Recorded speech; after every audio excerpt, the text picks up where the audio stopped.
Hello မင်္ဂလာပါ Job to Japan ကနေပြန်လည်ကြိုဆိုပါရစေဒီနေ့ဗီဒီယိုလေးက Japan CEO တွေရှိမှာ interview ဝင်တဲ့ဗီဒီယိုလေးကို review လုပ်ပေးသွားမှာဖြစ်ပါတယ်အမအခု review လုပ်ပေးတဲ့ဗီဒီယိုလေးကပေါ့နော်ဒီ Shu Castle နဲ့ဆိုတဲ့ဒီ YouTube channel က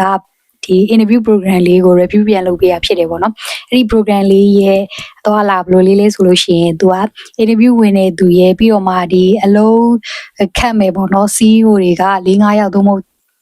6ယောက်ပေါ့နော်အဲ့လိုရှိတယ်သူတို့ရဲ့ရှေ့မှာမှဒီ interview ဝင်နေသူက presentation ကို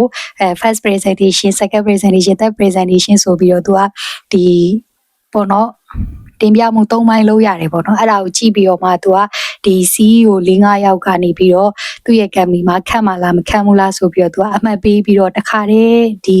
တထိုင်နေပဲပေါ့နော်ဆုံးဖြတ်တာပေါ့နော်အဲ့ဒါမှ तू ကဒီမှာစိတ်လှုပ်ရှားစရာလေးကဘာရှိလဲဆိုလို့ရှိရင်အကယ်၍ပေါ့နော်ဒီ CEO 4-5ယောက်သို့မဟုတ်6ယောက်အဲ့ဒီသူတို့တွေအကုန်လုံးကဒီ interview ဖြေတဲ့သူပေါ့နော်ကြိုက်တယ်သူတို့ခန့်တော့မယ်ဆိုရင် तू တခါတည်းနဲ့ तू offer ပေးရဲ့အခါမှာဒီကစားပွဲရေပြောင်းပြန်ဖြစ်သွားတာဘယ်လိုဖြစ်သွားလဲဆိုရင်interview ဖြေတဲ့သူကဒီသူဝင်ချင်းတဲ့ company ကိုဒီတတိကိုရွေးချယ်ခွင့်ရှိသွားတယ်ပေါ့နော်အဲ့လိုမျိုးနဲ့ကြည်ရင်ပဲပျော်စရာကြီးလို့ခံစားရတယ်ပေါ့နော်တခါလေးကြလို့ရှိရင်လေဒီရှာချောတွေပေါ့သူတို့ရဲ့ CEO 4-5ယောက်လောက်ကနေပြီးတော့ offer ပေးရမျိုးလေးရှိတယ်တခါလေးကြလည်းတခုရမလို့မျိုးလေးရှိရပေါ့နော်ဆိုတော့စိတ်လှုပ်ရှားစရာကောင်းပြီးတော့လေးလာစရာကြီးလည်းအများကြီးရှိလို့ထင်ပါတယ်ကြာကြည့်မှာရှို့それでは就活面を始めていきます求職者の方ご入室ください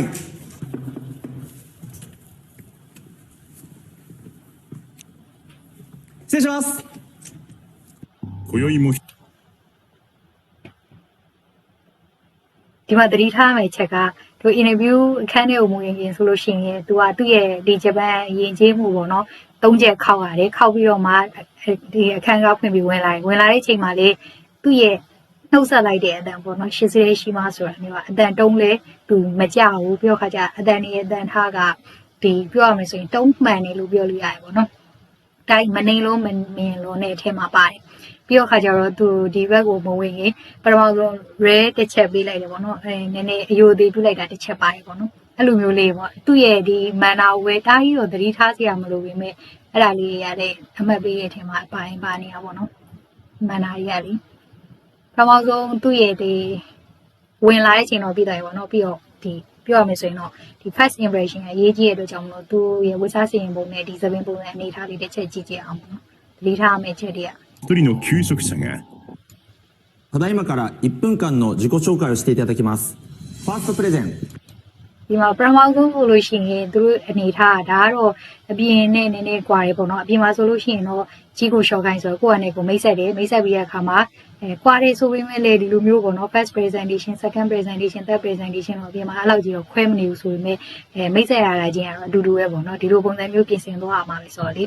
အဲ့တော့ပထမဆုံးကတော့ကိုယ့်ရဲ့ဒီကြီးကိုရှော့ခိုင်းပေါ့ကိုယ့်ရဲ့ဒီမိတ်ဆက်တာပေါ့နော်ကိုယ်မိတ်ဆက်တာလေးကိုတခြားလေးပြင်ဆင်နေတယ်အဲ့ဆိုဒီမှာဆိုလို့ရှိရင် तू ကဒီအစီအစဉ်ရဆိုလို့ရှိရင်တော့ तू ကအဲ့ရှေ့မှာလေးရှင်းပြတာဆိုတော့တင်ဆက်တာ3ပိုင်းအဲ့ဆိုပထမဆုံးအပိုင်းကကိုယ့်ကိုမိတ်ဆက်တဲ့အပိုင်းပေါ့နော်အဲ့ဒီမှာကအခုဒီမှာဒီဂျပန်လူငယ်လေးက သူ့ရဲ့ဒီဝက်စားစီရင်ပုံတစ်ချက်ကြည့်အောင်နော် तू သပင်ဆိုလို့ရှိရင်လေသပင်အနေထားရ तू တိုက်ပြီးဖြစ်တယ် तू တက်ရဲရဲနဲ့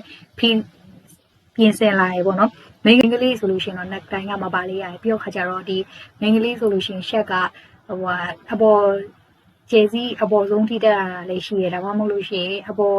ကျဲစည်းဖြုတ်ထားတဲ့ဟာမျိုးလည်းရှိရနှစ်မျိုးနှစ်စားရှိရပေါ့နော်ပြီးတော့ခါကျတော့ဒီအပေါ်ကကုတ်ကအမဲအဲ့ဒီအမဲအောက်ကရှက်လက်ရှိအဖြူကပေါ်မနေရဘူးပေါ့နော်အဲ့လိုမျိုးကြီးလုံးဝအဲ့လိုတတိထားရမယ်အပိုင်းနေရှိရဒါပေမဲ့လေတခါလေကြလို့ရှိရင်တော့အဲ့လို interview လူနဲ့ကိုယ်နဲ့ပြောရင်းဆိုရင်အပြန်အလှန်ဆိုဒါကြီးတတိအဲ့လိုမျိုးကြီးဂိမ်းဆိုင်တာလည်းရှိပါတယ်ကိစ္စမရှိဘူးလောဆယ်မိန်းကလေးဆိုလို့ရှိရင်တော့ဒီသပင်အရှိဆိုလို့ရှိရင်အတူကတော့ပြဿနာမရှိဘူးအရှိဆိုလို့ရှိရင်တော့စီးထားတာအကောင်းဆုံးပဲပြီးတော့ခါကြလို့ရှိရင်လေကိုကအပြင်ကို interview တွေသွားရတယ်ဆိုလို့ရှိရင်အဲ့လိုလေချမ်းလာရပါရှိရဆိုလို့ရှိရင်အဲ့လိုသပင်ကပုံပြတ်တာတွေဖြစ်သွားနိုင်တဲ့အတွက်ကြောင့်မို့ကိုကဒီလိုမျိုးတိုင်းဆုံးမှရှိရ west time ဆိုတဲ့ဟာမျိုးလေးအဲ့ဒါမျိုးတွေနဲ့အပေါ်ကနေတစ်ချက်ပေါ့နော်အဲ့လိုပြန်ဖြည့်ပြီးတော့ အဲ့ဒါဆိုရင်တော့ဆိုရင်ပုံစံသိမ့်မဖြစ်ဘူးအဲ့လိုမျိုးလေးတော့ပြီးတော့ခါကျအဲ့ main ကလေးဆိုလို့ရှိရင်လည်းအပြင်အနေထားရဆိုရင်တော့ဒါကတော့ तू ကသူ့ရဲ့ဒီ program ရရိုက်ထားတာမလို့ဒါအပြင်မှာဆိုလို့ရှိရင်တော့မတ်တက်ရက်မနေအောင်လေးပြီးတော့ခါကျအဲ့မှာ4-5ယောက်လောက်ထိုင်နေရဆိုလို့ရှိရင်ကိုကသူတို့ရဲ့ managing ဆိုင်ခုံတစ်ခုံစင်ထားတယ်အဲ့ခုံမှာဝင်ထိုင်ရမှာဖြစ်တဲ့ကြောင့်မလို့ကိုယ့်ရဲ့စားရဲစားတဲ့နေထည့်ထားရမယ်ဒီလိုမျိုးအိတ်ကလိုတယ်ဒီ interview ဟွာရဲ့အတွက်အိတ်ဆိုပြီးတော့တက်ရှိရမလို့ဒီအောက်ကနေပြီးတော့ပြောရမယ်ဆိုရင်တော့ဒီလိုထောင်ထားလို့ရတယ်ကိုကထိုင်လိုက်တယ်ထောင်ထားလို့ရတယ်အိတ်အမာသားပေါ့နော်ဒီလိုအမာသားတွေလိုတယ်အဲ့ဆိုခါကျတော့ဒီမှာကတော့အမျိုးမျိုးပေါ့နော်အိတ်တွေပါတွေကအကုန်ပြင်ဆင်ပြီးသွားပြီဆိုလို့ရှိရင်တော့ဒါလုံးဝ perfect ဖြစ်သွားပြီလို့ပြောလို့ရတယ်ဒီ interview အတွက်ဒီ impression ဘိုင်းနဲ့ပတ်သက်ပြီးတော့ပြင်ဆင်တာပြီးသွားပြီပေါ့နော်အဲဆိုတော့ဒီကဘယ်လိုပြောရမလဲခုနပြောသလိုပဲဒါ program နေထားအရာသူကတင်ပြမှုပုံစံ3ခုခွဲထားရဆိုပေမဲ့အပြင်မှာလည်းအဲ့လိုပဲကိုမိတ်ဆက်မယ်ပြီးသွားလို့ရှိရင်သူရဲ့ first presentation second presentation third presentation ဒီကပုံစံလေးတစ်ချက်ကြည့်ကြည့်ပေါ့နော်သူတို့တွေဘယ်လိုတင်ပြတယ်ဆိုတာအဲဆိုကိုကြီးကိုရှော့ခိုင်းဘယ်လိုလုပ်လဲဆိုတာတစ်ချက်ကြည့်ကြည့်အောင်スタートはい、まずはじめにこのような挑戦する場を与えていただき誠にありがとうございます。အဲ့မှာသူကအပေါ်မှာမိနစ်နဲ့ရေးထားရပေါ့နော်10မိနစ်အတွင်းကိုသူကကြီးကိုရှော့ခိုင်းလုပ်တော့အောင်ပါအဲ့မှာသူကအမြဲတမ်းဒီနေရာမှာဆိုလို့ရှိရင်ဟိုလိုပြောမယ်ဆိုရင်တော့ interview တွေပြင်ဆင်နေတဲ့သူတွေမှလည်းများဆိုသိမှာပါဒီနေ့အတွက်မင်းတို့ရဲ့ဒီအချိန်အဖို့တန်တဲ့အချိန်ကိုလက်ခံရရှိရတဲ့ကျေးဇူးတင်ပါတယ်ဆိုတာမျိုးကတော့အမြဲတမ်းပြောနေဆိုတဲ့စကားလေးပါပဲအဲ့ပြီးတော့သူ့ကိုသူမိတ်ဆက်တယ်私の名前は土肥和也です。出身地は東京都の世田谷区です。生年月日は2004年の8月27日で現在は21歳です。MBTI は ENFJ の主人公です。趣味はダンスをしたり DJ をしたり歌を歌うことです。そんな私の強みは挑戦力、継続力、リーダーシップ力です。そんな私の性格は明るく優しい熱い男土肥和也です。本日は大変緊張しておりますが社長様方に魅力っていうところをしっかりと伝えるよう頑張ります。お願いします。終了です Okay ဒီမှာသူ့ကိုသူမိတ်ဆက်သွားတယ် first presentation မှာ10မိနစ်ပေါ့နော်10မိနစ်အတွင်းသူလုံးဝကိုပဲပြည့်ပြည့်စုံဟိုဟာမိတ်ဆက်သွားပြီပေါ့နော်အဲ့ဒါလုံးဝသူချင်းခါလေးချင်းထားတယ်ဆိုတော့ result ကိုပြထားတဲ့သဘောပေါ့နော်ဆိုတော့ဒီမှာတစ်ချက်ကြည့်အောင်သူရဲ့で現在は21歳です。MBTI は ENFJ の主人公です。趣味はダンスをしたり DJ をしたり歌を歌うことです。そんな私の強みは挑戦力、継続力、リーダーシップ力です。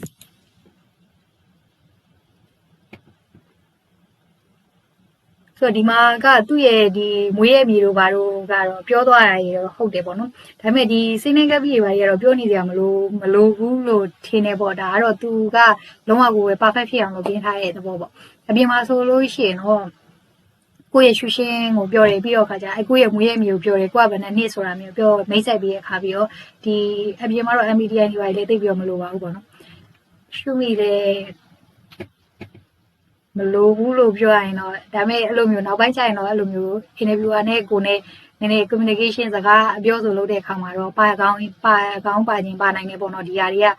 ပထမဆုံးကိုကဒီ interview အစိမ်းကြီးမလုပ်ခင် management ဆိုတာမျိုးလောက်ရတယ်ဒီမှာ management ဆိုတာမျိုးကဘာလို့ခေါ်လဲဆိုရင်ပထမဆုံးဟိုဟာ first in ဘယ်လိုပြောရမလဲပထမဆုံး interview လုပ်လိုက်တယ်ဆိုတဲ့သဘောမျိုးပေါ့နော်ဒီရဲ့ဂျပန်ရဲ့အနေအထားတွေကပေါ့နော်အဲ့ဆိုတော့အခုသူ့ရဲ့ဒီ first presentation မှာဆိုလို့ရှိရင်သူ့ရဲ့ရှုမိနဲ့စီရောမိဆိုတာကဒီဝါသနာနဲ့သူဘယ်ဟာဒီမှာအားသာချက်ရှိလဲဆိုတာမျိုးတော့သူကိုပြောသွားတယ်ပေါ့နော်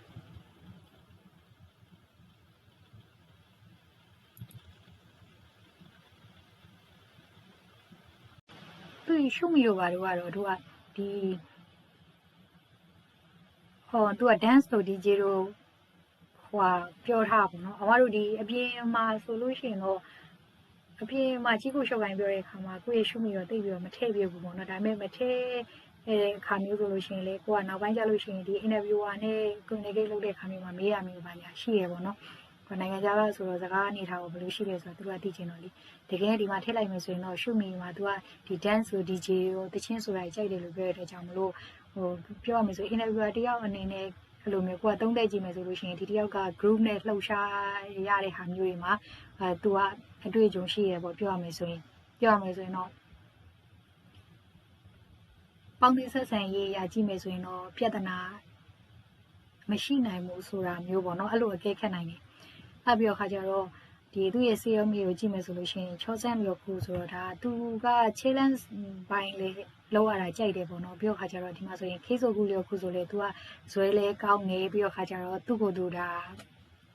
အပီးလောက်တာပေါ့နော်ဖော်ပြရတဲ့သဘောပေါ့နော်ပြီးတော့ခါကျ leadership ဆိုတော့သူခေါင်းဆောင်နေအပိုင်းလေး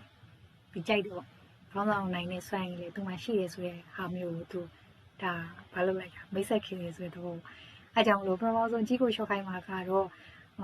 အတူကျုံပြန်ပြောရမယ်ဆိုလို့ရှိရင်မွေးရမြေကိုယ့်ရဲ့ဇာတိလိုတယ်ပြီးကိုယ့်ရဲ့အသက်ပေါ့နော်ဒီစိနိုင်ကပြည့်ပါကြီးကတော့လောက်ကြည့်မလို့ဘူး MBTI နေမလို့ဘူးပြီးတော့ခါကျတော့ဒီ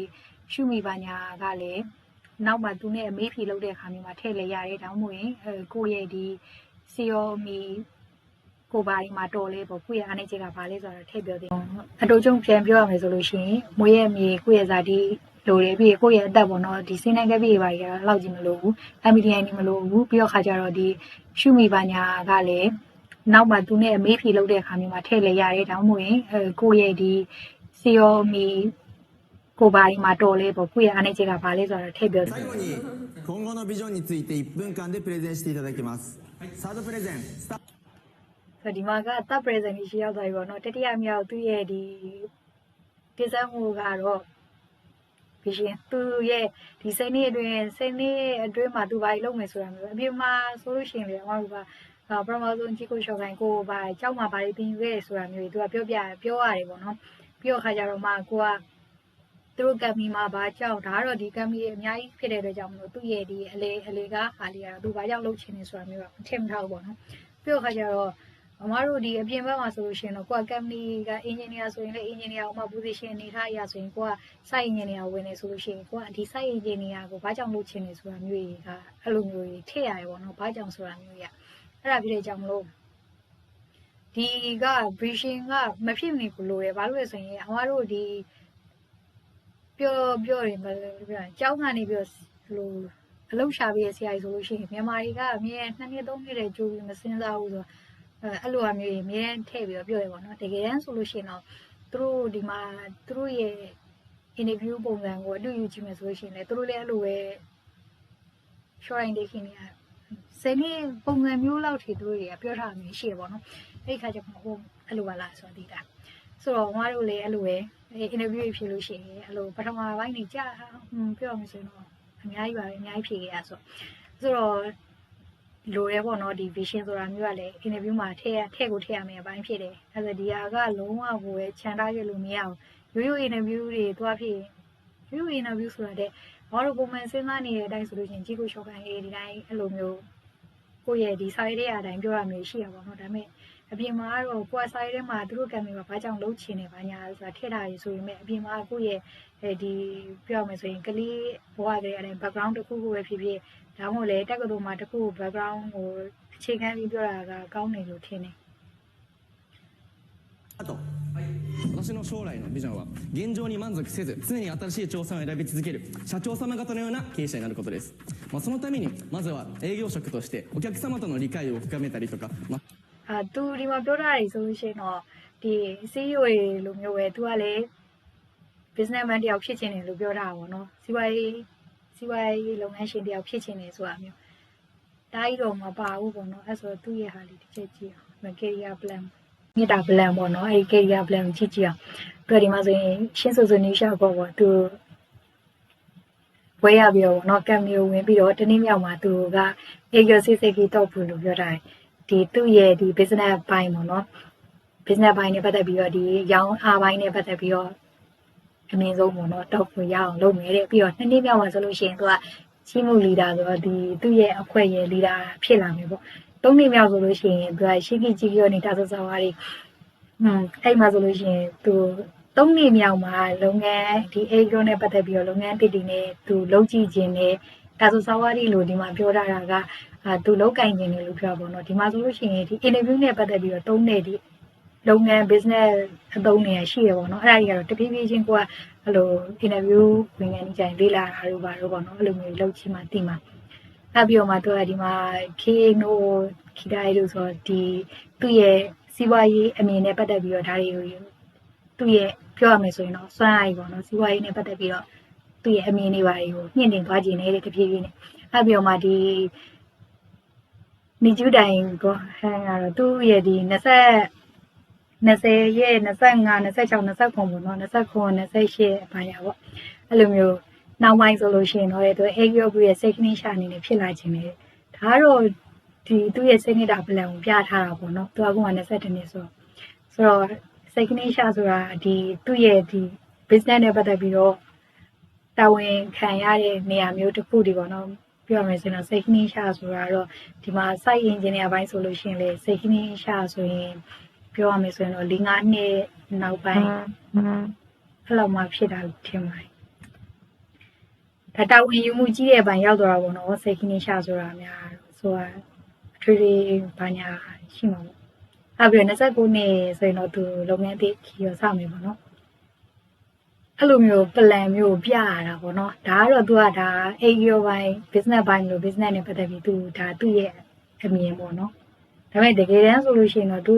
ဒီဘက်တွေ site ဘိုင်းနေဆိုလို့ရှိရင်ကြောင့်လေဂျပန်မှာသူနဲ့ပတ်သက်ပြီးတော့သူ့အပိုင်းနဲ့သူပေါ့နော်လက်မှတ်တွေကအများကြီးရှိရဲ့အဲ့ဒီလက်မှတ်တွေယူထားတာဖြစ်တဲ့အတွက်ကြောင့်မလို့ကိုရီးယားနိုင်ငံသားဖြစ်တယ်ဆိုလို့ရှိရင်ဒီလိုမျိုးဂျပန်သားဒီချင်း GMPD ဖြေးတာပါညာတွေကလည်းလိုတာဆိုတော့လေအမျိုးမျိုးပါပဲဒါကကိုလေးလာတဲ့အပိုင်းနဲ့ပတ်သက်ပြီးတော့ဒီ10နှစ်တာ plan ကိုပြနိုင်နေဆိုရင်ရပြီပေါ့နော်1年で私は営業成績トップを取ります。そして2年目にはチームのリーダーになります。3年目にはこの新規事業に携わり経営能を鍛えます。そして20代後半にはこの事業部の責任者に必ずなります。そして29歳までに人と人をつなぐ事業ということを中心で起業したいというふうに考えております。以上です。終了です。お願いいたします。はい、すごくいいなと。ありがとうございます。はい。満点にしてないのはまだちょっとわかあ、OK。はいお願いします。はい。そうですね。いやもうめちゃくちゃ声出てるし、はいまた声も聞き取りやすいんですよね。ありがとうございますそれがすごくいいなっていうのと、ဟောဒီမှာဆိုရင်သူ့ရဲ့အတန်ဒီအတန်တာတုံးကလေသူတို့ဘလိုပဲပြည့်ပြည့်ပေါ့နော်9000ရတဲ့သူအဖြစ်နည်းနည်းကြည်ကြည်လေးဖြစ်နေတော့မစိုးဘူးပေါ့နော်ပြီးတော့ကကြတော့9000ကလည်းလွယ်တယ်ဆိုတာမျိုးသူကအဲ့ဒါကိုလည်းအမှတ်ပေးထားရင်ပြီးတော့ဒီဟိုပေါ့တနေ့ဝင်လို့တော့1350သူကပေးနိုင်တယ်လို့ပြောထားတယ် まあこれ期待値が低いっていうよりはこれから အဲ့ဒီဖြစ်ကအပြင်မှာလည်းအဲ့လိုပဲဟို